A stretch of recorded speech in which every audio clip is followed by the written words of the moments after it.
இந்த பிரச்சனையில நான் உங்களோட உறுதியா நிப்பேன். இனிமேல் உங்க நாடகத்தை பார்த்துக்கிட்டு மக்கள் சும்மா இருக்க மாட்டாங்க. இந்த விமான நிலையத்தையும் தாண்டி இந்த திட்டத்துல அவங்களுக்கு ஏதோ ஒரு லாபம் இருக்குது.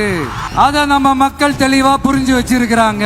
935 டேஸ் கழிச்சு விஜய் அவர்கள் 36வது ஆளா இந்த மக்களை சந்திக்கிறாங்க. ரொம்ப சந்தோஷமா பாக்குறேன். இப்போவாவது அந்த மக்களுக்கு விவசாயிகளுக்கும் நல்ல விடிவு வரட்டும்னு எதிர்பார்க்கிறோம். கண்டிப்பா ஒரு நம்பிக்கை இருக்கு. ஓகே, உள்ள வரும்போது நாங்களே பார்க்க முடிஞ்சு நிறைய ரெஸ்ட்ரிக்ஷன்ஸ் காவல்துறையால இங்க விதிக்கப்பட்டிருக்கு. மத்த தொண்டர்கள் யாரும் உள்ள அலௌட் இல்ல அப்படிங்கிற மாதிரியான விஷயங்கள் சொல்றாங்க. அது கொஞ்சம் வருத்தமா இருக்கு. அவங்க பாதுகாப்பு சொல்லும் போது நம்ம ஃபாலோ பண்ணிப்போம். இருந்தாலும் அவங்க விஜய் அண்ணாவோட ஆளுமையும் விஜய் அண்ணாவோட பவரும் வெளியே வரக்கூடாதுன்னு கூட ஒரு பக்கம் அவங்க நினைக்கிறாங்கன்னு நான் நினைக்கிறேன். நேற்றைய தினம் வரைக்கும் திறந்த வெளியில விஜய் அவர்கள் மக்களை சந்திக்கிறதா இருந்துச்சு. நேற்று இரவோடு இரவாக மண்டபத்துக்கு மாற்றப்பட்டிருக்கு. என்ன காரணம்? நிறைய மாறிட்டே இருந்தது. ஒரு தெளிவான ஒரு இறுதியான ஒரு முடிவு காவல்துறையிலிருந்து தமிழக காவல்துறை கொடுக்கவே இல்லை. நேற்று நைட்டு 9 மணி 10 மணிக்கு தான் கொடுத்தாங்க. திடல்ல நடத்திக்கலாம்னு சொன்னாங்க, மண்டபத்தில் நடத்திக்கலாம்னு சொன்னாங்க, அப்புறம் திறந்த வாகனத்துல பேசலாம்னு சொன்னாங்க. எல்லாமே மாறி இப்ப கடைசியா மண்டபத்தில் நடத்துற மாதிரி இருக்கு. எது நடந்தாலும் இது மக்களுக்காக. எங்க தமிழக வெற்றி கழக தலைவர் தளபதி விஜய் அண்ணா வந்திருக்காரு. எவ்வளவு பிரச்சனைகள் இருந்தாலும் அவங்க சந்திச்சு அவங்களுக்கான விஷயங்களை கேட்டு தெரிஞ்சு பேசுவாங்க.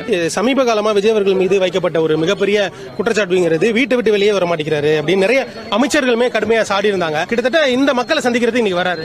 என்ன வேணா விமர்சனம் பண்ணுவாங்க தலைவா.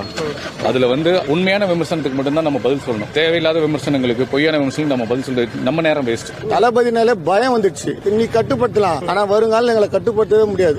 காவல்துறையில பெர்மிஷன் கேட்டப்பே குறிப்பிட்ட நிர்வாகிகள் குறிப்பிட்ட பேர் தான் உள்ள போகணும் அப்படிங்கிற மாதிரி சொல்லப்பட்டு ஓபன்ல பண்றதுக்கு பர்மிஷன் கொடுத்துட்டாங்க சார். நேத்து நைட்ல தான் சார் நெருக்கடி கொடுக்குறாங்க.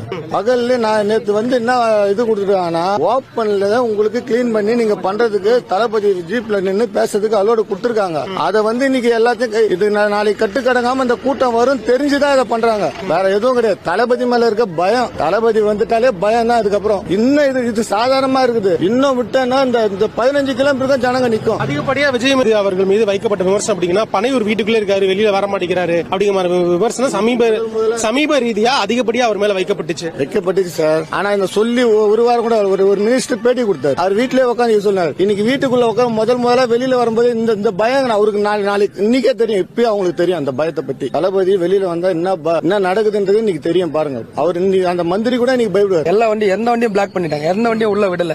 எங்களை கிட்ட நெருங்க கூட விட மாட்டாங்க. 15 கிலோமீட்டருக்கு முன்னாடி எங்களை பிளாக் பண்றாங்க. நீங்க போய் பேசுனீங்களா? என்ன சொன்னாங்க? நாங்க போய் பேசுறதுக்கு மற்ற தலைவர்கள் எல்லாம் வந்தாங்க. அவங்களுக்கு மட்டும் இவ்வளவு நெருக்கடி இல்ல. எங்க தலைவர் வரும்போது மட்டும் நாங்க கிட்ட போக கூடாதுன்னு சொல்றீங்க. எங்களுக்கு மட்டும் ஏன் இவ்வளவு நெருக்கடி கொடுக்குறீங்கன்னு நாங்க கேட்டோம். அதுக்கு காவல்துறை தரப்புல எங்க கீழ் மட்டத்துல எங்களுக்கு எந்த பதிலும் இல்ல. நாங்க உத்தரவுக்கு தான் கீழ்படினு காவல்துறை தரப்புல சொல்றாங்க. எங்களுக்கு எதுவும் தெரியாதுன்ற மாதிரியே சொல்றாங்க. உள்ள போறவங்க எல்லாமே தீவிர சோதனைக்கு பிறகுதான் உள்ள அனுப்பப்படுறாங்க. இதுல முக்கியமா குறிப்பா பார்க்க வேண்டிய விஷயம் என்ன அப்படின்னா, விஜய் அவர்கள் தனிப்பட்ட முறையில அந்த மக்களை சந்திக்கிறாரு அப்படிங்கிற மாதிரி தான் பெர்மிஷனும் கோரப்பட்டிருக்கு.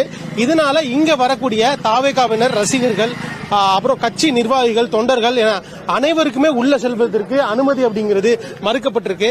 அந்த காட்சியை தான் நம்ம பார்த்துட்டு இருக்கோம்.